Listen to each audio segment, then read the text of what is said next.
compartilhar com você uma palavra de Deus, uma palavra profética. A profecia foi dada por Deus através de pessoas escolhidas, especiais. Não que eram tão especiais assim, mas eram pessoas que estavam disponíveis para Deus, como nós também. Você pode ser uma pessoa usada por Deus para trazer profecias no ambiente onde você está. Em algum momento você vai trazer a resposta que é necessária naquele momento, no seu trabalho, na família, no seu grupo da igreja, em um ambiente à sua volta. Você pode ser uma pessoa usada para trazer uma palavra de sensatez. Às vezes o mundo está tão corrompido à sua volta, o mundo está tão transtornado que as pessoas acham normal o que está acontecendo. Mas aí você é usado por Deus para trazer espera lá, opa, basta, vamos pensar, olha a situação. Então, você é usado por Deus, é usada por Deus para trazer uma palavra de sensatez naquele momento de angústia. Estão todos enrolados, influenciados pelas circunstâncias, revoltados, e você traz uma palavra de sensatez, uma palavra boa que vem de Deus. Tudo que é bom vem de Deus, para acalmar aquele ambiente. As palavras proféticas que foram trazidas por Deus, registradas no Antigo Testamento, nem todas eram para acalmar o povo, às vezes para alertá-lo. Deus queria alertar o seu povo que estava já se misturando com as coisas deste mundo, os padrões do mundo, os valores do mundo, e era um povo que já não fazia diferença nenhuma.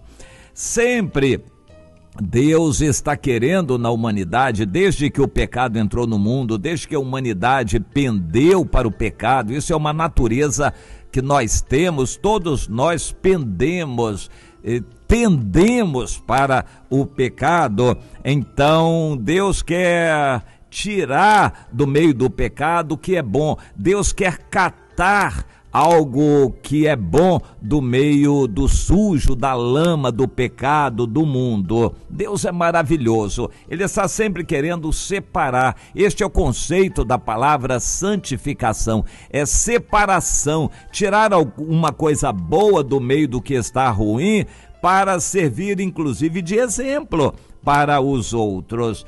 Infelizmente, nem todos na humanidade vão querer o bem. Tendo o bem e o mal para escolher, muitos vão espontaneamente escolher o mal, porque estão enganados, porque acham que o mal vai trazer mais proveito para eles, porque acham que o mal vai ser mais interessante. Infelizmente, o bem não é de todos, não é uma escolha unânime. A imensa maioria das pessoas, infelizmente, enganada, iludida, ludibriada, vai escolher o mal. Mas é preciso garantir, e isso Deus garante, que todos tenham alguma oportunidade para escolher o bem, se quiserem. Mas é necessário que haja esta oferta de escolha. Cada pessoa precisa ter a sua opção. Quando o mal domina, as pessoas acham que já está tudo perdido. Há pessoas que acham que o Brasil já está contaminado e perdido. Há pessoas que acham que o mundo já está perdido. Mas Deus sempre acredita na semente do bem, a força dessa semente. Deus quer que essa semente do bem seja disseminada entre todas as pessoas. E nós temos então exemplo disso no Antigo Testamento, quando o povo de Israel, que era o povo usado por Deus como referência.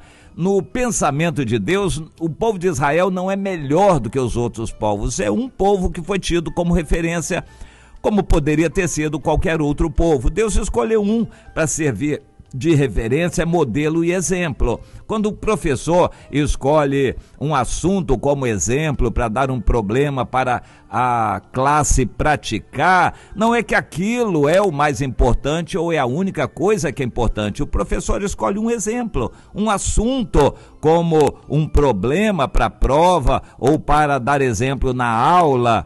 E a classe precisa saber. Aquilo é um exemplo tido como referência naquele momento. O povo de Israel era o povo referenciado na Bíblia. Eu repito, poderia ser qualquer outro povo, porque Deus ama todos os povos, todas as pessoas. E normalmente, como acontece em qualquer civilização, quando a prosperidade vem, quando a calma, a tranquilidade, a saúde, a paz vem, as pessoas relaxam, perdem a vigilância, pendem para o erro, e era o que acontecia. Aí Deus tinha que levantar um profeta para alertar aquele povo. Várias eram as palavras que os profetas traziam, sempre para alertar aquele povo. Uma delas, a previsão do futuro. Deus disse: muita coisa vai acontecer na terra, a terra vai ser destroçada pelas circunstâncias, forças da natureza, calamidades que eu vou fazer acontecer para provar as pessoas, para que a humanidade tenha uma visão de Deus e se volte para o Senhor. As calamidades, portanto, as forças da natureza lutando contra, e tudo o que acontece como calamidades ou catástrofe da natureza são alertas de Deus para despertar a humanidade. Em Isaías, no capítulo 24, Deus fala através do profeta Isaías sobre o futuro e diz: olha, morador da terra, terror, cova e laço vem sobre ti. Deus está anunciando aqui a época da grande tribulação, da qual nós nos aproximamos, e é descrita também na Bíblia em inúmeras outras passagens. É uma época que está próxima de acontecer, em que calamidades muitas vão acontecer. O Espírito Santo vai ser retirado da terra, o homem vai ser entregue à sua própria sorte para a humanidade descambar para onde ela quer, e vai ser um caos aqui na terra, essa época chamada a Grande Tribulação. Vai ser um período curto de anos, 7 anos, em que muita coisa ruim vai acontecer. Inclusive, Deus vai agir com as forças da natureza. Então ele diz: aquele que fugir da voz do terror cairá na cova, e se sair da cova o laço prenderá, porque as represas do alto se abrem e tremem os fundamentos da terra. Como aconteceu no dilúvio, a terra vai ser novamente sacudida com grandes terremotos. E ele continua no versículo 19, estou lendo Isaías 24, 19. A terra será de todo quebrantada, ela totalmente se romperá, a terra violentamente se moverá, a terra cambaleará como um bêbado e também balanceará como rede de dormir. A sua transgressão pesa sobre ela, a terra cairá e jamais se levantará.